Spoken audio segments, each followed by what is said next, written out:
And that's a lead that excites a team as they head into the half. Good way to finish things off. Yeah, able to extend that lead, and you always say it, that can totally change the complexion of half number 2. Yeah, it changes your morale, changes your outlook. But even before that, let's see if they decide to kind of squib kick or what they're going to do on the kickoff, because you don't want to give up a big play right before the half ends. Good point.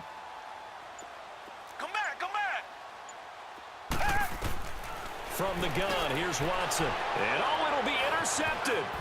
Devondre Campbell, the linebacker, picks it. And his guys have got it back at the closing stages of the first half.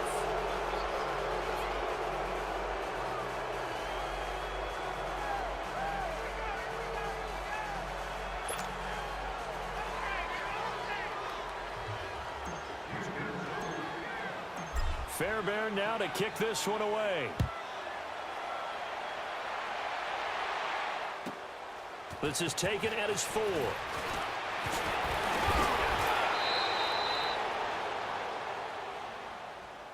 And here now come the Falcons. And from this spot in the field with the clock where it's at, you think we're just going to see a knee and that's it?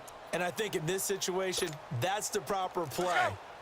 But we do know there's some risk takers out there that may want to take one more shot before the clock runs out.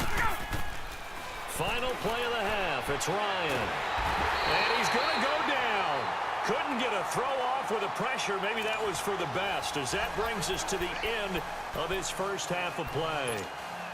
So we've come upon halftime here in Houston, and it's the home team, the Texans, leading this one. It's the Texans in front, and they're going to get the football first as we are back underway in the third quarter. Well, I guess they felt like they needed something to get them going. Maybe you wait for this type of a play, but they try the onside kick, and it works. I'm starting to wonder if the analytics coach is starting to get involved in the football nowadays. When you see this type of play made, this type of a risk taken, sometimes there's a different influences going into the head coach's ear. And he takes this one down almost all the way to the 30. A really nice gain of 25 yards. Ryan. He couldn't quite hold it. Got hit. Ball pops out. Incomplete. We have not seen a whole lot of wide-open receivers. Everything seemingly has been contested. And that's another nice job there to force an incompletion.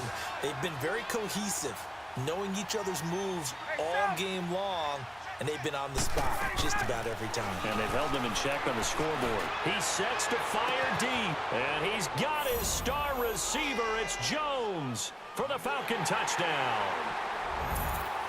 Julio Jones, 32 yards, and the Falcons cut into that lead.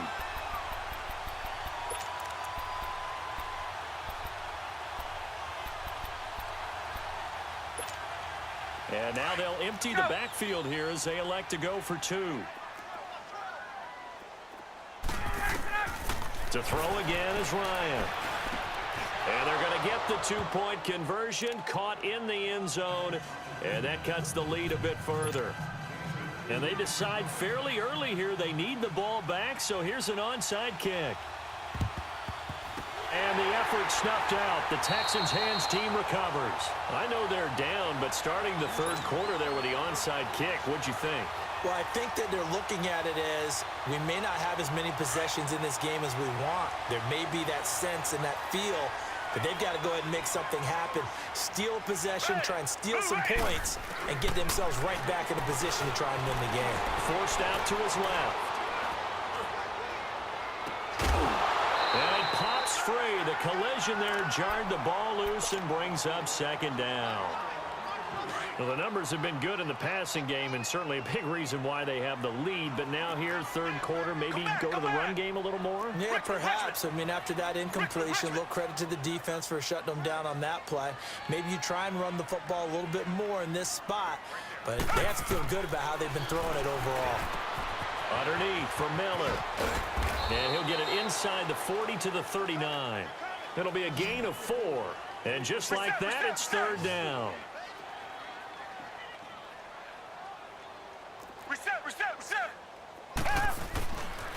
On third down, Miller. And he maybe makes it back to the line of scrimmage. That's it. No gain on the play there, and it'll bring up fourth down. Come back, come back. I know the scouting report on him is that he doesn't possess the eye discipline to be an elite linebacker. What that means is his ability to read, react, and make a play.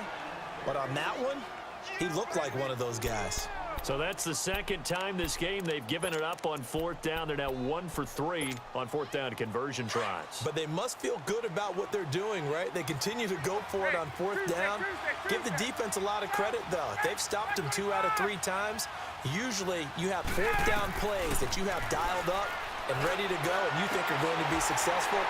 Not so far in this game. The attempt on the dive, and he has it. What a catch. It'll be a gain of 10 to start the drive out, and by a few inches, that'll be a first down. Well, there's simply no sense in wasting a great catch like that on a short gain. Get downfield like you just did there and use it up that way. No dink and dunk. Throwing on first down, but this one winds up to be incomplete. Charles, I want to go in a different direction for a second, talk about Le'Veon Bell, because the November 13th report date has come and gone. He's still not with the Steelers. Now, the good news, though, Le'Veon Bell not there, but James Conner has been good in his stead. He certainly has, and we have to think now that maybe we won't see Le'Veon Bell in a Pittsburgh Steelers uniform, ever again. And that's for another day. He's not there. You just hit it, though. James Conner, this Pittsburgh team has really elevated its game around James Conner, playing awfully well. He's playing well. And I think there's a certain sense when you watch them that they all want to prove something to Le'Veon Bell, that they can play well without him. And so far, it's working. And James Conner, he's an easy guy to root for. Ball on the 42 as they come up 2nd and 10.